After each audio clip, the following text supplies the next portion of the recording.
What's up, friend, and welcome back to another Hobbit standard video. Today we're going to have a look at the highest win rate deck list on the MTG Arena ladder right now, which is Boros Dragons. And we can find that out using the untapped data. We can see here August 11th till now, Bronze to Mythic, best of 3 at the very top. 69.6% win rate, 110 matches, Boros Dragons. We also have Boros Dwarves up in here. We see Mono Green Landfall, Ortolf Life Drain, the Mirror mid-range.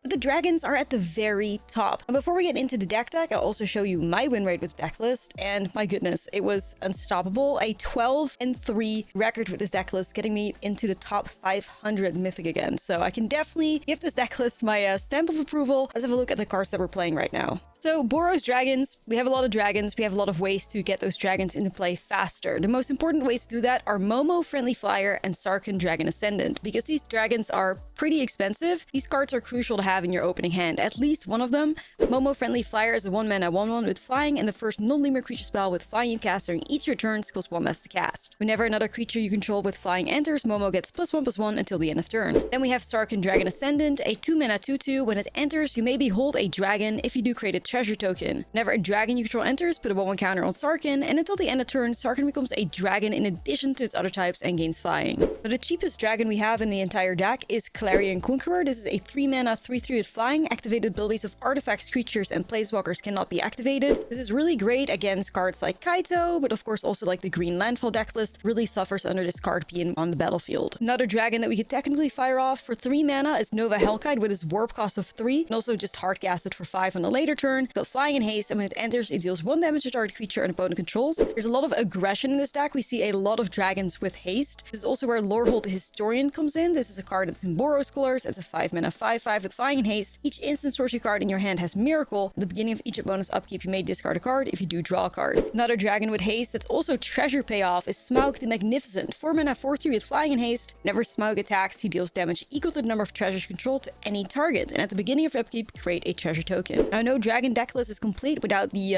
Land Hate Magmatic Hellkite. A 4-mana 4/5 with flying, and when it enters, you destroy target non-basic land opponent controls. Controller searches the library for a basic land card, puts onto the battlefield tapped with a stun counter on it, and shuffle. This is such a good tempo play, especially when you get it on the battlefield faster than turn 4. And it couldn't just be really good against lands like Basingse, Biblioplex, you name it. There's a lot of utility lands in standard, and Magmatic Hellkite shuts those down. There's also a single spicy copy of Dragonhawk in here, which can do a really great job at giving you some cards and closing out games. When it enters or attacks, you exile the top X cards of your library, where X is the number of creatures you control with power 4 or greater. You may play those cards until your next end step, and at the beginning of your next end step, Dragonhawk deals 2 damage to each opponent for each of those cards that are still exiled. But there's not really any card draw in this deck list outside of the Dragonhawk, which really makes it so that you have to mulligan aggressively, because your opening hand is going to have to win the game most of the time. But we do have 4 copies of Maelstrom of the Spirit Dragon that helps you balance it out, and also helps you find one-offs like Dragonhawk. As for 4 in a tap, you can sacrifice the land, search your library for a dragon card, reveal it, put it in your hand, and then shuffle. You can also find 2 copies of Twin Moss Stormroot this way, which can function as removal, as it has a sorcery omen attached to it, Charring Bite, which deals 5 damage to target creature without flying. Other interaction in this deck list in the form of 3 copies of Burst Lightning and 1 copy of Erode.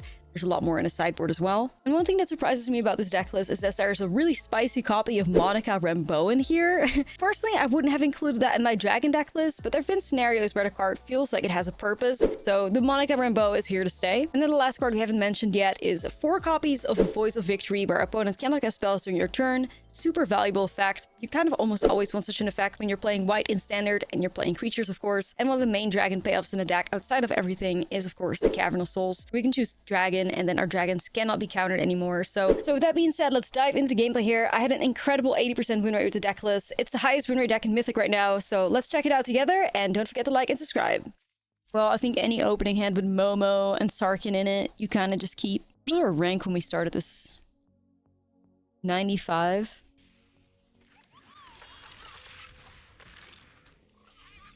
Alright, let's go.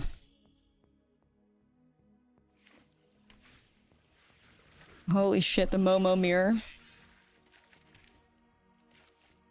I guess I go Monica here. If they're playing blue-white Momo, and we're playing Boros Dragons, I have no idea who comes out on top there. Who's favored?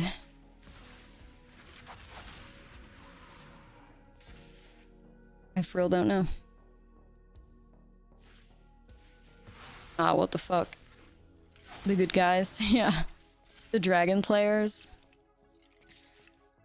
I don't want to... I mean, on one end, I'm not even too mad at this, to be honest.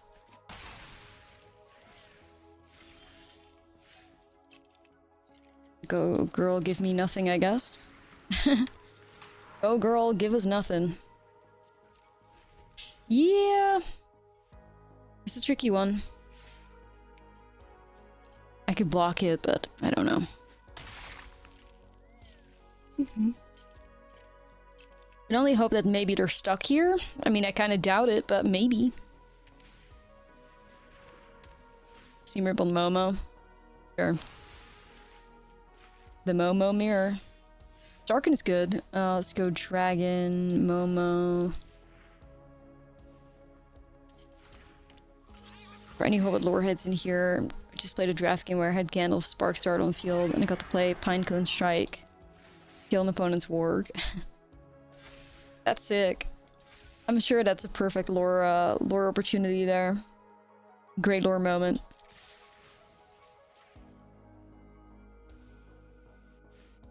Something's gonna die. Ah, shit. Sarkin. Smaug. Sebastes. I think they're just playing stock Momo. Like, I've seen Parting Gust and stock Momo before, so... Tricky. But look, we have a fish. We sure do have a fish. We sure have a fish.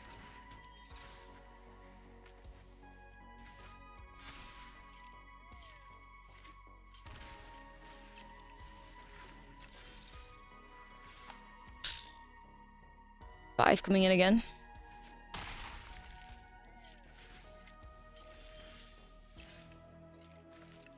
Lore hold.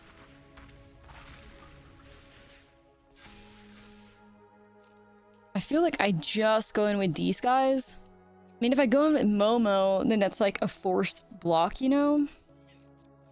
But the problem is, if they go in with like a double strike situation, I'm really cooked, so I need to hold back with something, I think. Anything new for Mono Blue Illuge? I don't feel like there were many Mono Blue cards from the set. Honestly. Dragon. Get the Maelstrom thing activated. I mean, then we could have also drawn the discard with Lore Hold, but I feel like making sure we have the lands is pretty good. Feels like a block, man. I don't know. Five's a lot. It's like halving my life total here.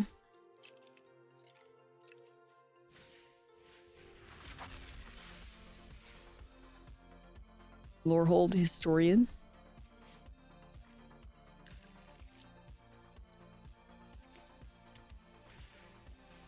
You've been thinking about Cage again with Cub gone?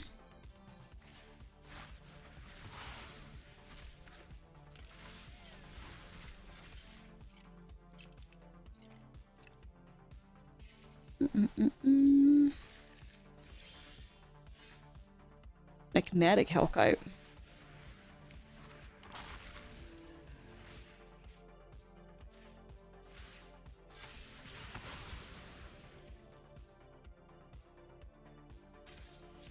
Lorehold is a diva? I did not know that. Alright, this is a forced block on something. A double block, alright. Rip Lorehold. There he goes. And then we're holding back with Magmatic Hellkite. And good news for us, they're at 2. So if we find Burst Lightning off the top, we're good to go. Other things with haste can also put us in a good spot. Like, I think we just take 5 here, right? Obviously. And see how many flyers they can throw onto the battlefield here. Bro, what? What is this, like, Aang?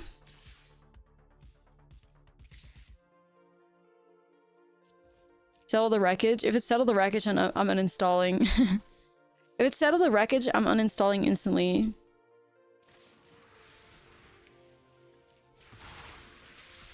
Oh, shit. There was another Parting Gust. Fuck. I can't find anything that's 1 mana. No. I think we're good. They got us. I mean, we almost survived the Quantum Riddler turn 2.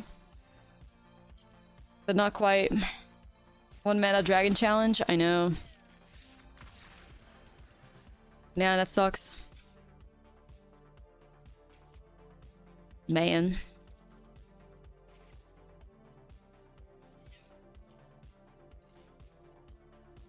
Well, Twin Maw is dead as fuck, isn't it?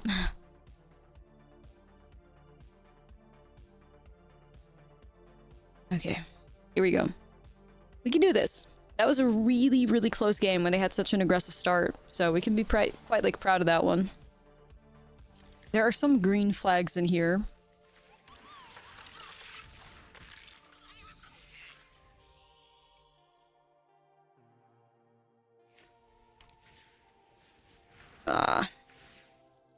Them having to seam rip for our Momo is brutal. Okay. Nah, these draws ain't it, man.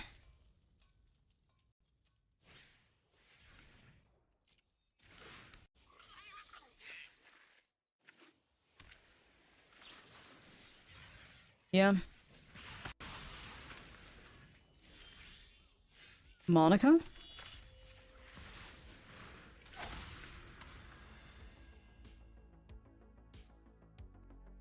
Be a pretty nice target for Sheltered, I guess.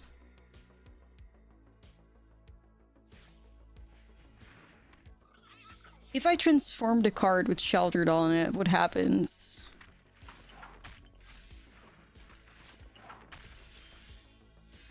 Oh, Desolation of Smaug isn't bad here, but... Because Monica gets prowess, right? Okay, W Monica, you did something.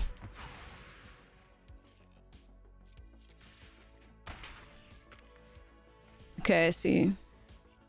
W Monica. She did something good, y'all. Let's go. Big moment for Monica right there.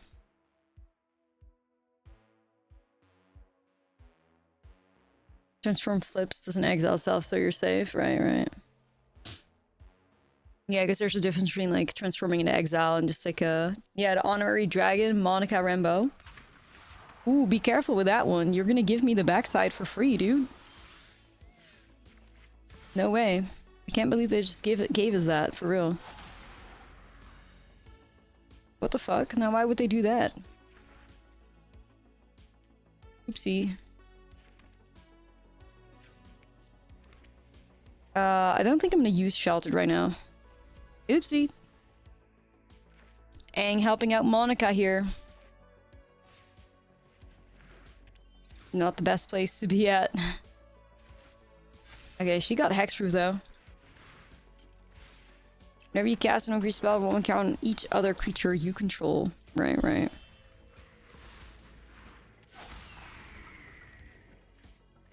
Desolation of Smaug would have been a banger to fire off there, but it's not happening. Let's see.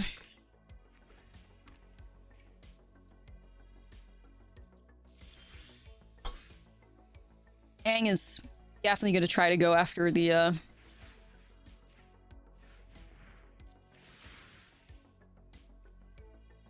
Dragonhawk, of course. I'm gonna just eat one of the tokens. Wait, Glen Elendra. Countering Sheltered?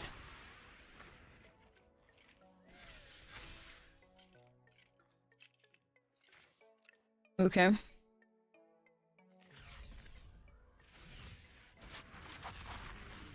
No, there was no settle.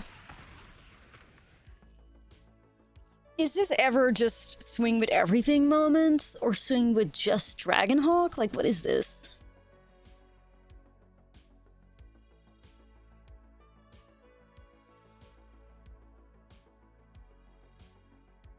Like, they have a couple of double blocks, but... I don't know, man. I think I just go for it. Yeah, I think I just go for it. They have a couple of like double blocks that could work out, but I think we can get through this. Nesk, thank you for the 3 months. Math is for blockers. Well, this is my math is for blockers moment right there. The risk is calculated, but man, am I bad at math. Alright, so yeah, Monica definitely gets hit. As expected. Christmas, thank you for the 56 months. Appreciate you so much, thank you.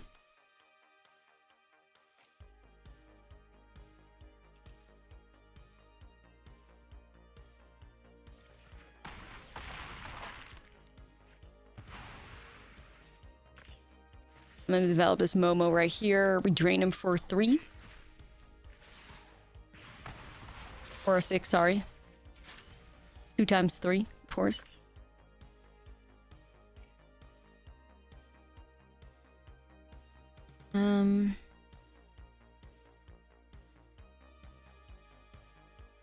Okay. Smoke! Which is the better one here, though? No Valkite. Boros Dragons treating us real good. I mean, we at some point we were like 6-1, which was really awesome.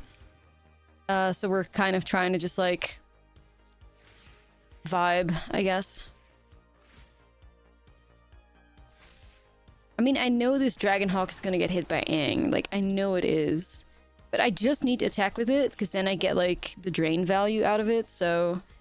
If they're gonna Aang, they have to do it now, or it's too late.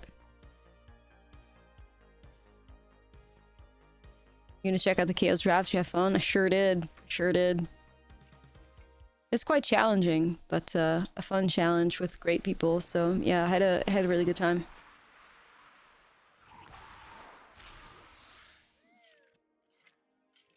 But I mean, aren't they just, like, stuck here regardless? Unless that's a counterspell, because I'm still gonna get the value out of it. Hop to it. You saw it already then. Hop to it, greatest card of all time. Yeah. It's true. Hop to it, goated. There's potential here. Momo solo challenge once again. Momo solo them. Easy peasy.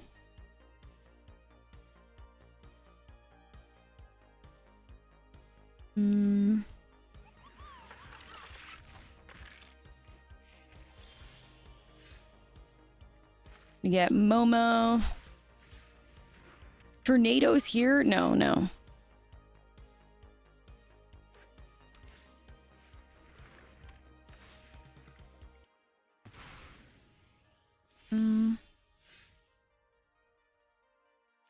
Now we're gonna get in a bit of trouble. We get this guy, though.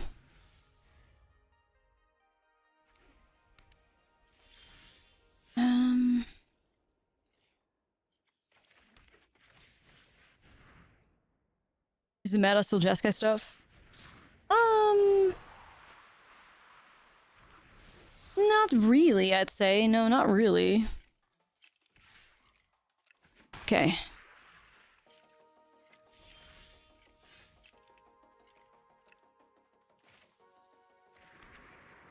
You just go Magmatic Hellkite? See if we can get rid of the blue.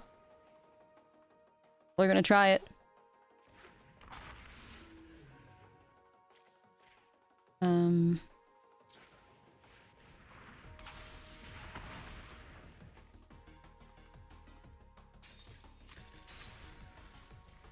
Perfect.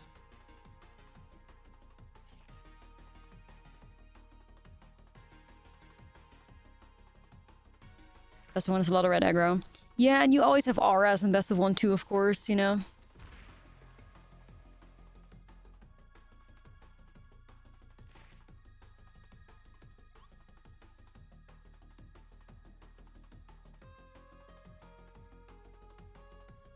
Well,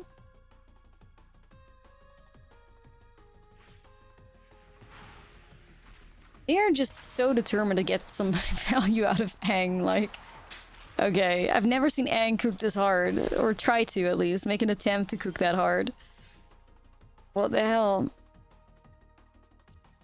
Sure, Aang. Whatever happened to pizza combo? the greatest deck of all time? Pizza combo, yeah. Therian Conqueror is great because Glenn and Lendra can activate with it, right? And we can fire off Shelter by Ghost.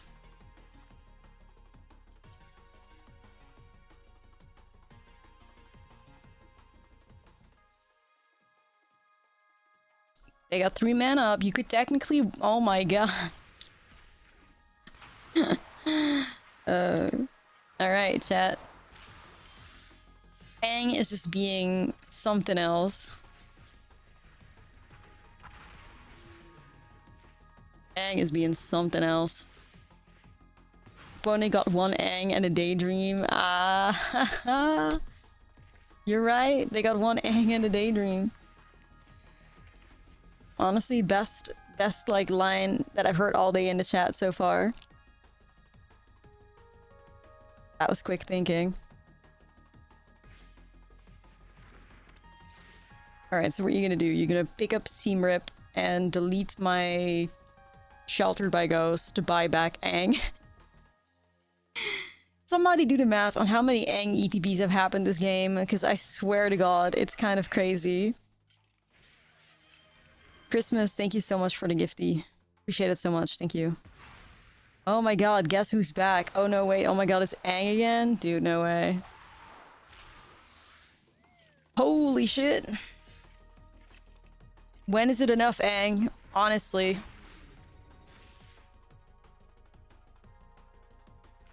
When is it enough, buddy? I'm just gonna keep going after Aang, because it's irritating me. Like, dude. Aang, fuck off challenge. Now, I mean, I don't have double sheltered. I'd have to, like, unlock the seam rip somehow, but... Yeah, how many times do we have to teach you this lesson, old man? I'm just gonna go in, man. Honestly. They don't have many things at instant speed, I believe, that could really hurt me for attacking like this. Alright, there we go. Holy shit, it's been the only time I ever see more Aang ETBs is like when you're playing against Airbending combo.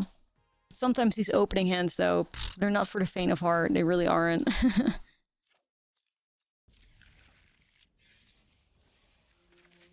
Some of these...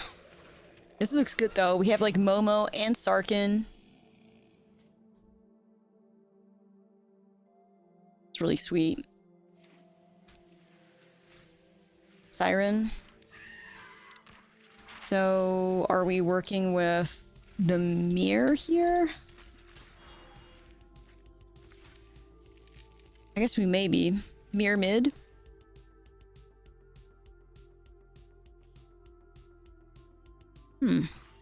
Yeah. That's weird. Somebody out here playing Demir mid-range without a Kaito avatar? I mean, like... Like, are you sure about that?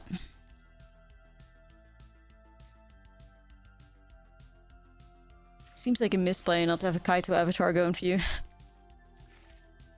Dragon. There goes Smaug.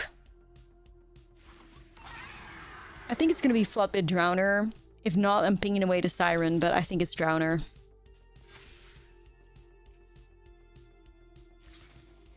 The mirror players are running two one-sheetongs nowadays. Yeah, I guess that makes sense. Is ninjutsu their avatar mid-game? No, it's true, it's true.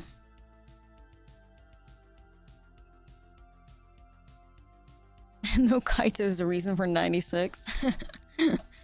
Yeah, seriously. That's it.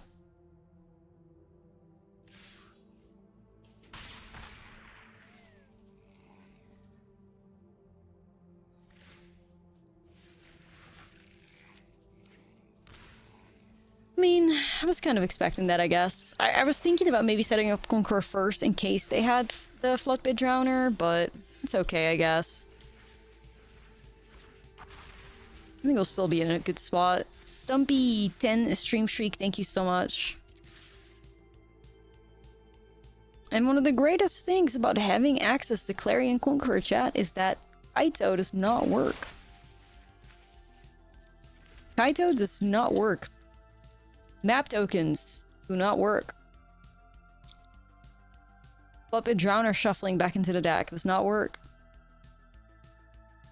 Conqueror is really sweet in here.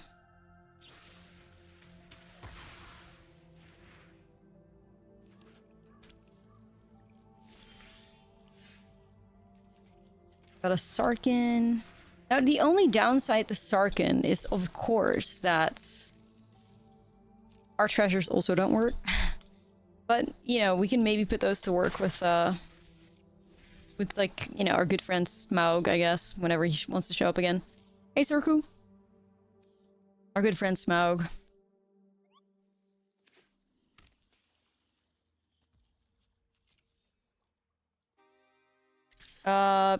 Yeah, you gotta read Clarion Conqueror. Activated abilities of artifacts, creatures, and planeswalkers cannot be activated. E3, thank you for the prime. Oh, okay, they're trying to get us with this. Let's think about that then. I can deny him a card, or I could use this to burn him out. I think I'll use it to burn him out. Not the ooh like cat in the chat. Big fan. Alright, this is just fucking great top deck anyway. Yeah, it's artifacts, creatures, and planeswalkers. It's like, it's great. Clarion Conqueror shuts down a lot of shit. It's pretty awesome. Outside of that, though, I mean, Desolation of Smaug could be really good in this matchup. Obviously, like, Erode, just in case, you know, Clarion Conqueror cannot stick. We may just have to say goodbye to Sarkin or Momo if you fire off Desolation of Smaug, but it's a small price to pay.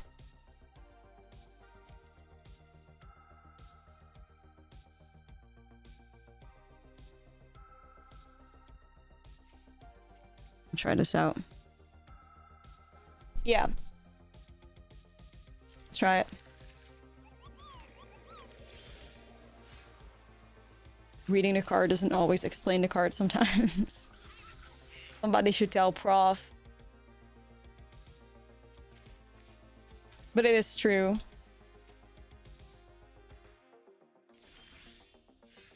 Oh, this is a nice one here.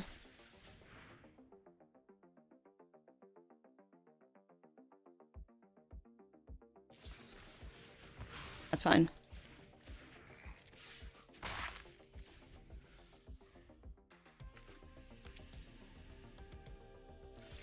I wonder how many counter spells they're working with.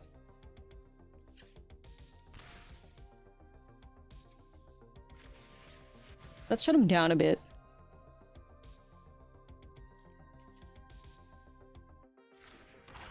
We're gonna go after the Watery Grave.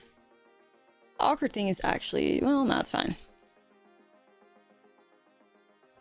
Yeah, humbling Dimir players. Another day. You can remember when it was, but I do recall Prof doing a video about how reading the cards no longer always explains the card. Yeah, I think I saw that too.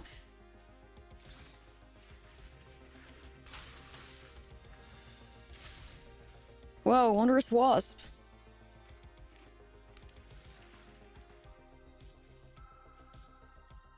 Yeah, they can be a bit tricky sometimes. They really can be. Let us try a... well, I'll swing with Magmatic Hellkite first, I guess. And Momo, of course.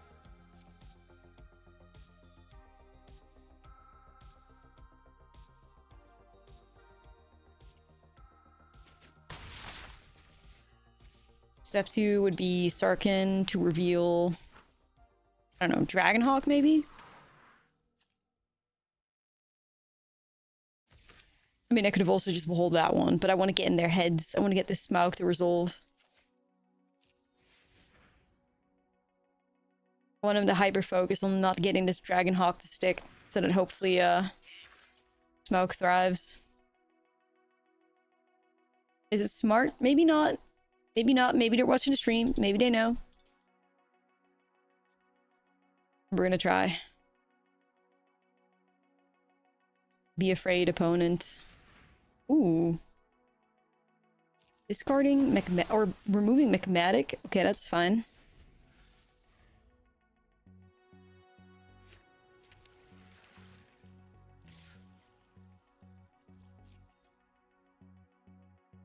I mean... tricky situation to be in, because it is giving Kaito right now, or Cats. I think it's Kaito?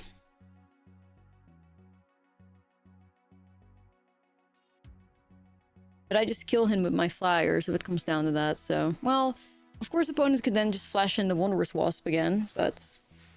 Okay, it's Cat. Sure.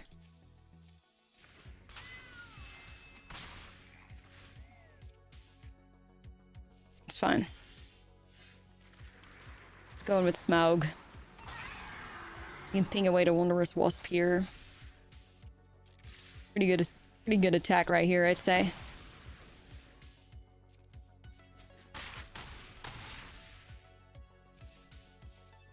Yeah, no, I mean the abilities. Like, if Kaito's on the battlefield, activated abilities can be activated. Yes. That's what it says, right? The creature, planeswalkers can activate their abilities or wherever he is.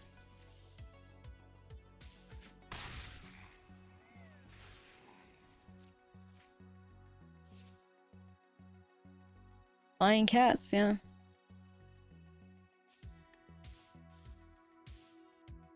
You're tripping hard. I thought you meant the ninjutsu. Nah, you're good, you're good.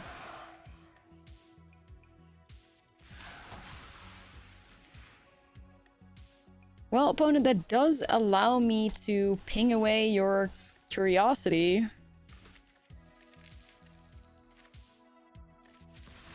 Let's go Dragonhawk.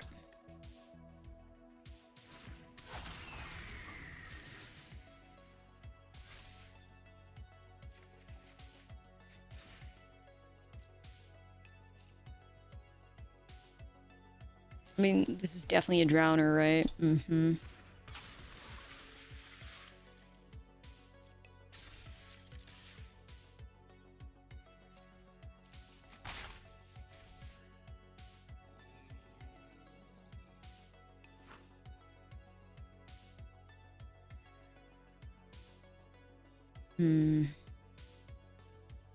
Yeah, they're gonna get pinged for 4 here, so they're gonna go to 1. I think I'm gonna do that. That's the only thing I'm thinking about right now, right? I'm just gonna let that go through. No, Momo's lethal. Yeah, we have the untapped overlay, which means you can see all the cards in the graveyards, like everywhere. It's pretty cool. Really helpful little thing.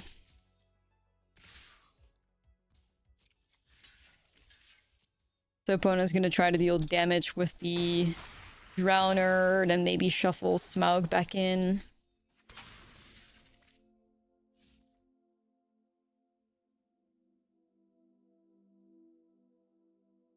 I think they're just hoping to top deck here, because I don't think they get out of this.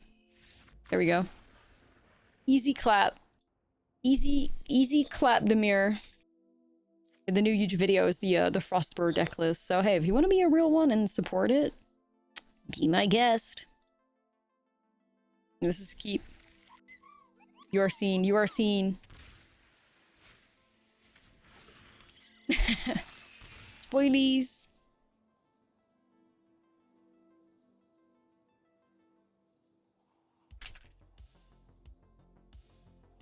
Like get this going here.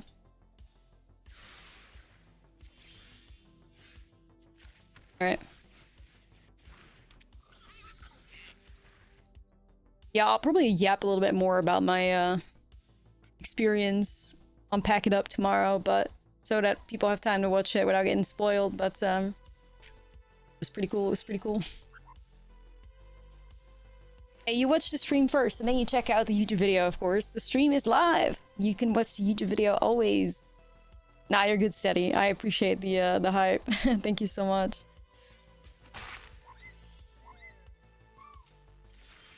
A real one. I think we have another Demir player to beat up here, though. Step 1.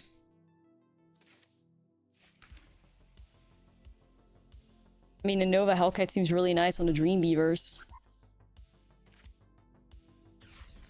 Okay. Hell yeah, Steady. Let's back it up. It's a show hosted by Ben Bateman where basically guests come on and you chaos draft with every single pack in Magic history. And it was happening live during Magical in Amsterdam in July, so... And I was on it. Which is cool.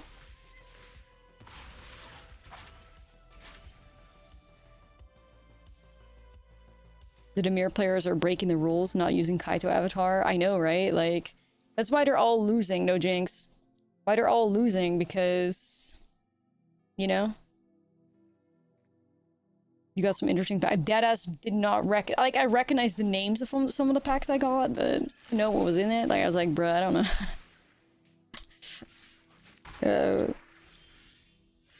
Alright, let's go Dragon. Let's go...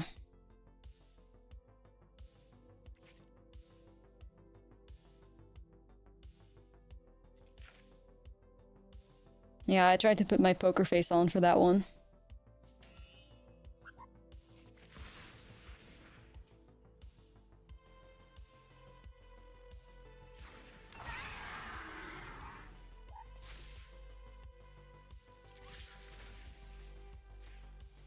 Okay.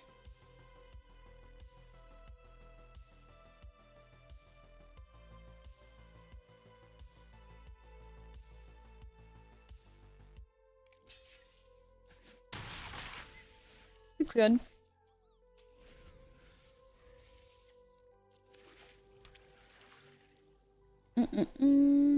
What else do we have?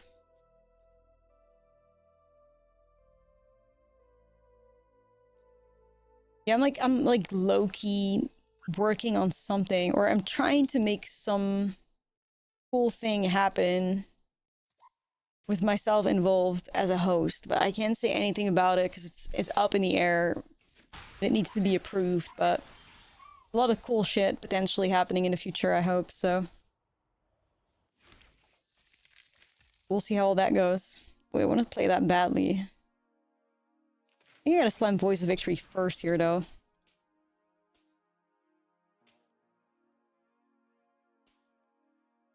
Nah, it's all up in the air right now. I don't know. We're trying to see if we can do something cool, but I don't know. Thanks, guys. Y'all the best. Like I feel like I jinxed it by putting it out there, but we'll see.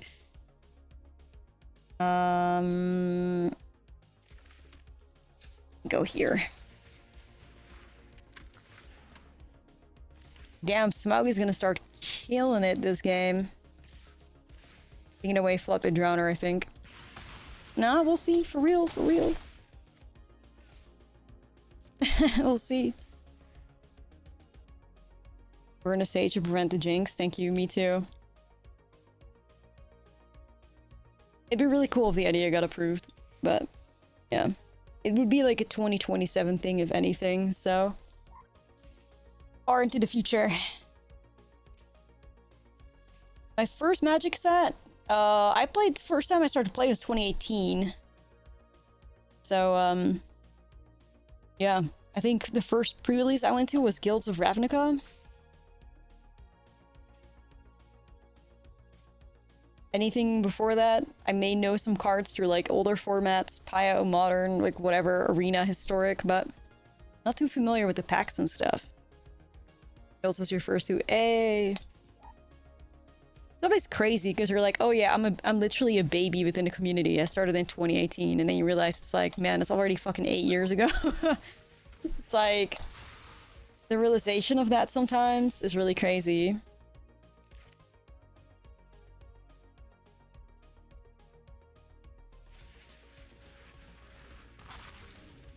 Eddie, you're all good for real. Don't worry about it. Okay, so what's the T? We got 9 in the air. We're gonna get 2 pushing through to Voice of Victory. GG, right? You play in tournaments? Yeah. I've accomplished some stuff in like the competitive circuit that I was quite proud of for how little I've played the game in the relative, you know, relativity or whatever. The first year of playing, I qualified for the Arena Championship, but I kind of like, I'm always upset at like how I handled that. I really blew my preparation for it, but I also was completely new to like the competitive Magic scene, so I kind of like threw that invite away. Like a 3 and 4 record in that day 1, so I did just about not made day 2. Then COVID hit, and there were just like a bunch of like GP online qualifiers everywhere. And in those, that was when Cat Oven was legal. In those, I was fucking killing it, dude. Like, I qualified for playing one of those like online GPs. Then within that online GP, I got top 8. And then within the online GP finals, because like they did a bunch of online GPs, and then they had the GP final. Within the GP final, I think I got like top 12. So it was basically like double qualified for the next, they called it Players Tour at the time, not Pro Tour, but Players Tour. So I double qualified for the same Players Tour. At the time, I was like, hey, can I, you know, put one invite to the next like tournament, which they didn't allow me to do. But then within that PT, I got like day 2. And that's kind of the highest I've ever gotten on the pro circuit. Anyway, that's all I got.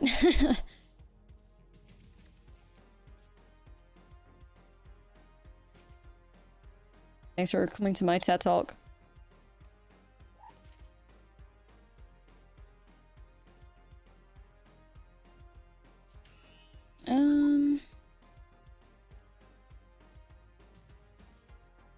What else we getting rid of? Maybe Twin Mall. Yeah, I mean, it was really nice for me at the time to like grind. Like, it was the first time I was actually capable of grinding online, because it's really like, I've always had a passion for trying to break into like the competitive scene, but it's really impossible living in Europe unless you're spending a fuckload of money traveling. Like, the Netherlands gets like maybe 2 or 3 max like RCQs for constructed. Like, I think there's like 2 or 3 more for limited. But if you want to grind like constructed RCQs in the Netherlands, there's like 2 or 3, and then you have to travel through the whole country. And if you want more than that, then you have to travel to other like countries, you know? It's really, yeah, I think that's quite accurate to say that pay-per play is basically like, at least like RCQs and all that shit are just dead. Like, the fact that some of you guys live in a big American city and you have like 5 or 6 RCQs within the span of a week, like, that's crazy. And when here, like, you go to an RCQ, and I've done that a couple times. Like, I went to an RCQ in London, which surprisingly London only also had like 2 or 3 qualifiers total. You go there and you find yourself in a 1 slaughter with nearly 100 people in it. A 1 slaughter RCQ with 100 people. Like, you're there and you're already defeated, you know what I mean? Like, like fucking 100 players, 80 to 100 players, 1 slaughter RCQ. Like, what the fuck's the use? It's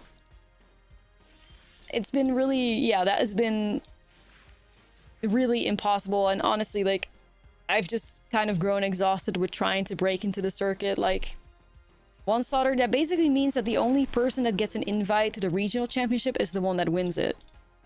So you'd be playing in a tournament with like 80 people in it, and you kind of get nothing unless you win it. Whereas like there's sometimes in America you have like 2 slaughters with like 10 people playing in it or something, right?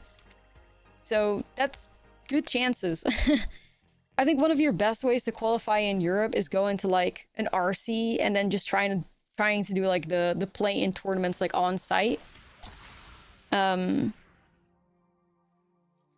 think that's one of your best bets, but like that already makes it so that you have to travel to a whole nother country, get accommodation there, like, so yeah, it's not great to be a European Magic grinder unless you have a lot of money to pump into it, I guess. And one of the main reasons that I stopped playing competitive as well, like obviously I think the main reason is just lack of opportunity, right? Because if you can run a qualifier 3 times, eventually you're gonna like hit. But when, oh my god, these draws are just horrendous. Eventually you're gonna hit, right? But the thing is, if you only have 1 tournament to qualify, so like not only do you go to that tournament knowing there's gonna be 50 to 80, like to 100 people, you're there knowing only 1 person gets in. And for me, like the breaking point there was like how unbelievably like toxic my relationship with the game like ended up being.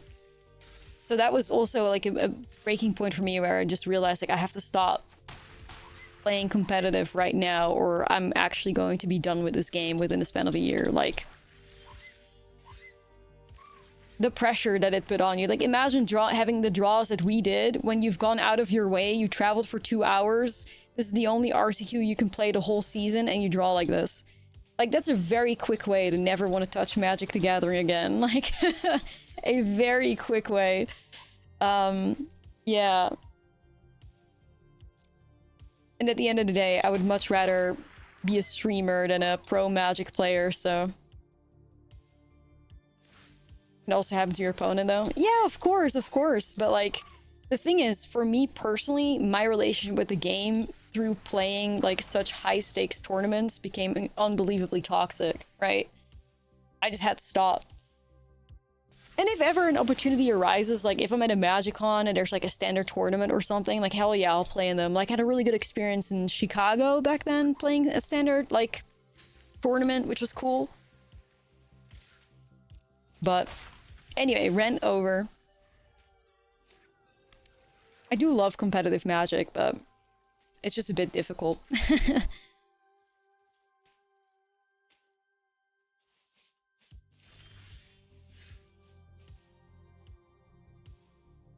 Do I just go Smaug?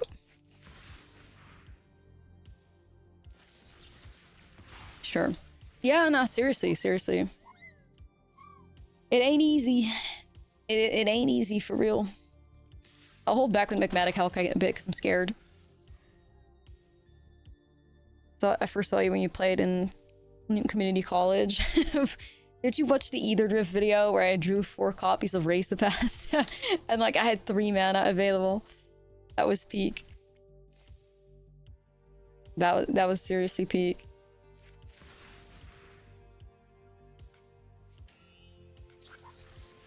Yikes. Yikes. Well, just this guy then.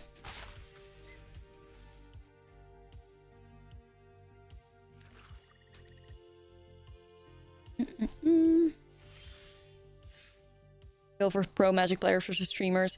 Oh yeah, like, I mean, I think one of the funniest things in Magic that has probably ever happened was Wizards literally proved to us that pro Magic players do not make streamers, right? Like, I don't know if you guys were here for the whole yeah, what was it, like when they forced people on was it Rivals? Like, what was that shit called? Like, when they did, like, they had, like, the MLP or whatever. Or, oh, the MPL. Thank you, MLP is My Little Pony.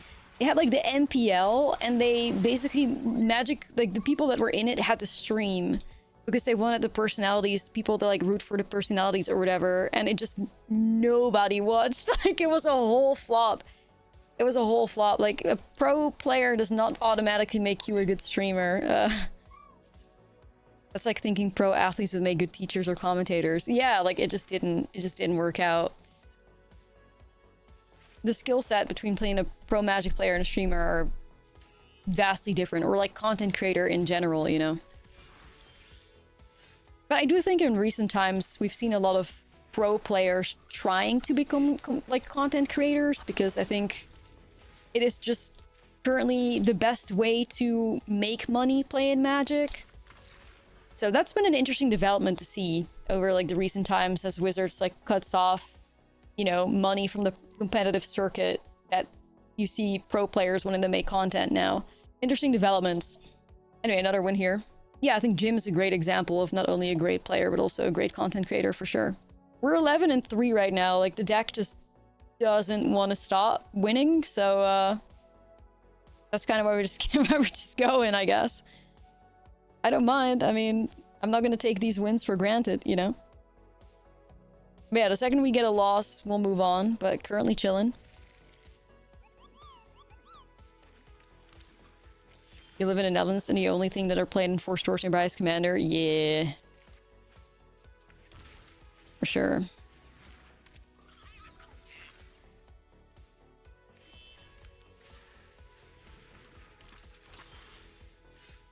Yeah, the dragons are suffering from too much success. For sure. Do I slam double burst to get rid of this Drake Hatcher? Honestly, yeah. I do think it's annoying enough if they start making a bunch of Drakes. I wonder if they're playing Prowess or if they're playing Wizzies. We deserve some dubs. After yesterday, yeah. We do. Yeah, a Bolt would be nice. Dragon. I'm gonna start off with Magmatic Hellkite because it's a good blocker here. Over one of the steam vents.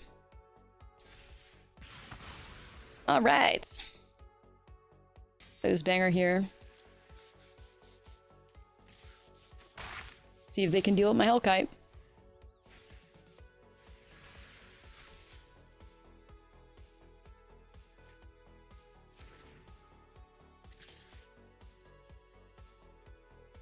Okay, so this could be a Burst Lightning.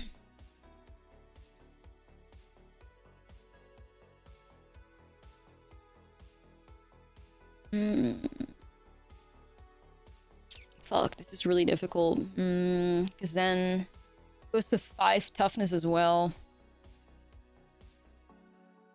I think I'm just gonna let it go through. It's not worth it. It's not worth it to me, man. I don't want to lose my Hellkite. We'll wait for another opportunity to come by.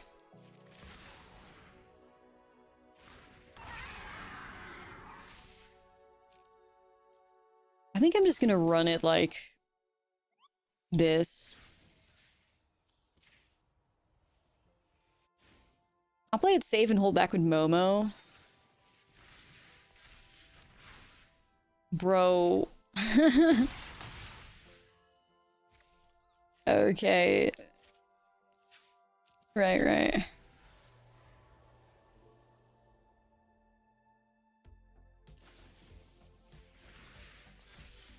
So that was what they were holding. Secret identity. Okay. That would have been us being blown out though, so it's glad we didn't do that at least.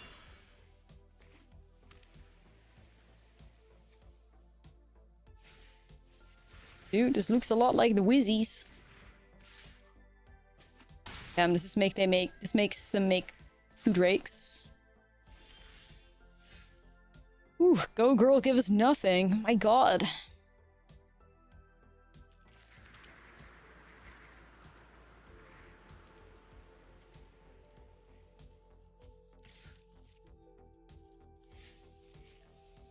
Okay. He's gonna crack the pulse, or the Maelstrom of the Spirit Dragon, I think.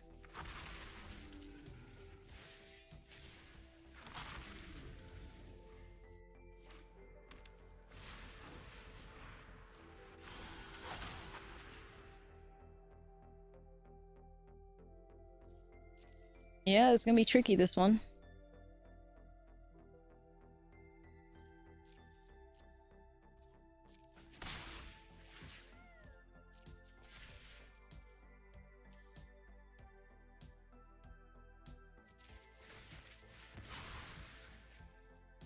Need like a big Chungus. I think I need Dragonhawk.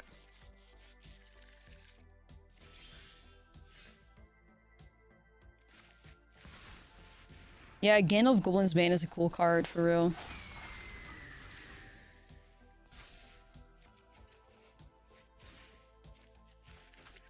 I mean, removal would have been appreciated, but it's alright. Play it safe. We're close. They're at 3, we're at 9. But Gandalf can be mean. Oh shit, no way, dude. We got another one? Damn, they have 5 cards in their hand. I was really expecting them to do some crazy shit like pin particles and like Gandalf or something and just go unblockable and all that. But I guess they didn't. What?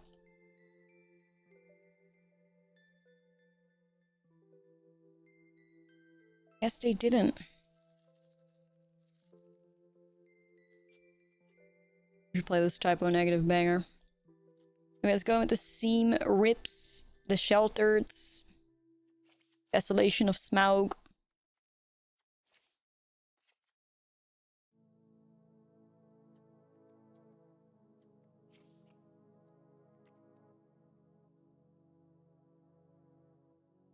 Bilbo Baggins riding a skateboard. What do you mean? That's sick.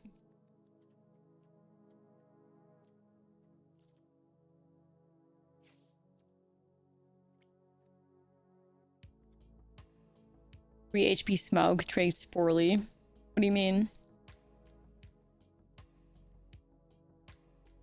What does he trade poorly with?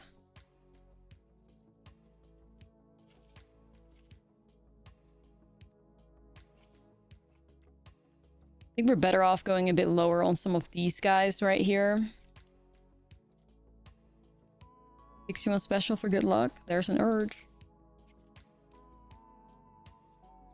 Oh, I'll get rid of one of the baby Hellkites.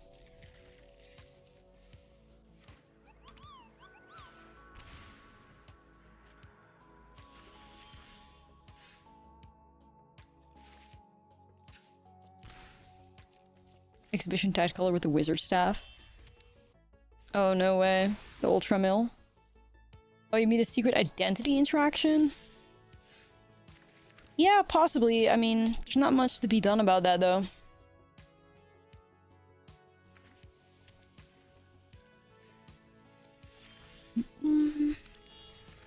We'll send Voice of Victory. Gotta make sure we respect that slick shot show off there. That's really important.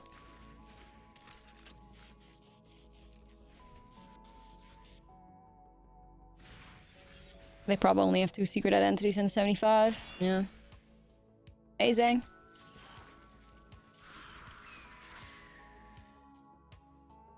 One is trying to get access to that Gandalf,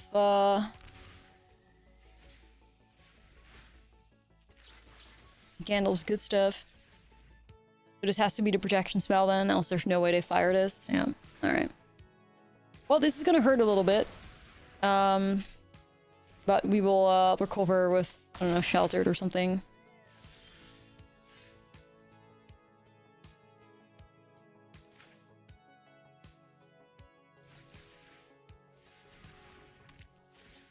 I would have rather put Sheltered on like a flyer, but I do want to be able to get some life here.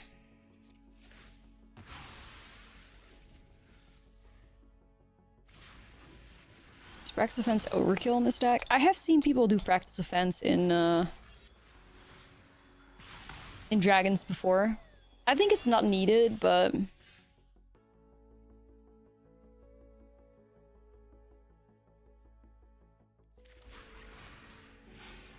I do this, they just slam another one, but it's alright, I think.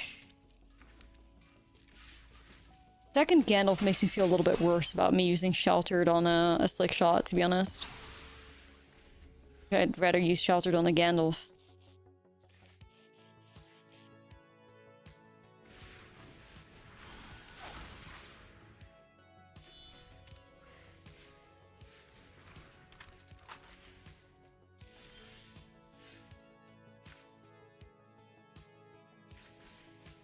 Team Rip target Drake Hatcher. Not really seeing anything that gives them priority here, so I'm swinging.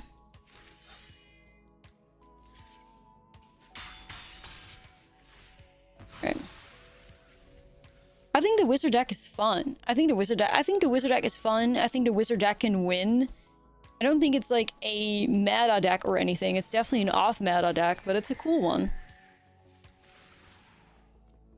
In particles on Gandalf? Oh, this shit's gonna hurt.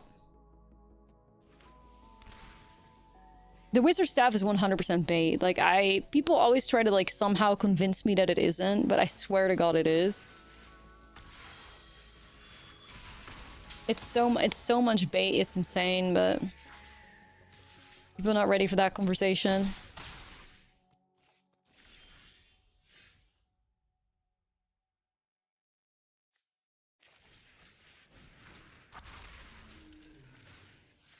I think I'm dead, y'all. Just about. Very close game right here. Oof.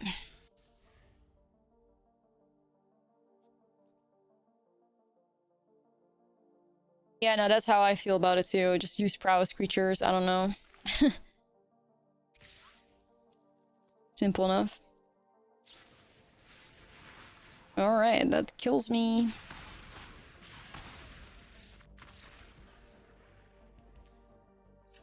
Bluffing on stream tends to not work out as much as you would hope.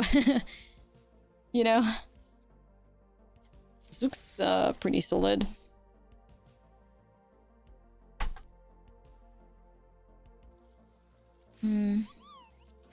Momo.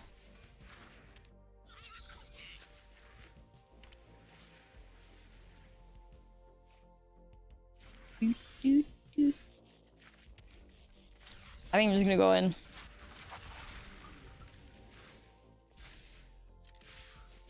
Best bluff card ever was just reprinted though, settle the wreckage.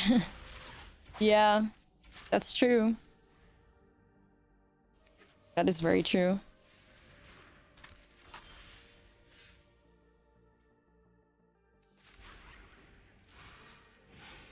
I think I just killed that.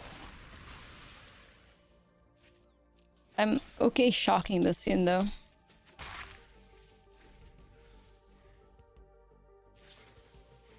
Yeah, it's probably a really great commander card. Like in commander you have all the time and resources to ramp yourself up and hook with a wizard staff, but it's a lot easier to justify something like that when you have a soul ring or whatever available to you, you know? And a bunch of like valuable pieces. Yeah, I was also really worried about the toxicity of like settle the wreckage in standard, but then like the besties in the chat kind of just convinced me that like, you know, the safer card to run will always just be a Day of Judgment. Probably one of the, like if I were to play a board wipe, like if I were to play board wipes, if I set up a Jeskai controller or blue-eyed control deck list and I wanted to run 4 board wipes, what I would do is I would play 3 copies of Day of Judgment to make sure that my board wipe's gonna work, and I would play 1 copy of Settle the Wreckage. And I would do that in both on the arena ladder and in like an open decklist tournament, because if you hit somebody with Settle once, they're gonna play around the whole fucking game. So like there's still value in having 1 in your deck list, but the second you have more than 1, it's really going to be fucking you up. But the psychological damage that a Settle can inflict should not be like looked over. All right, chat, you know what, let's play something else. Like this deck is clearly just not gonna stop winning anytime soon.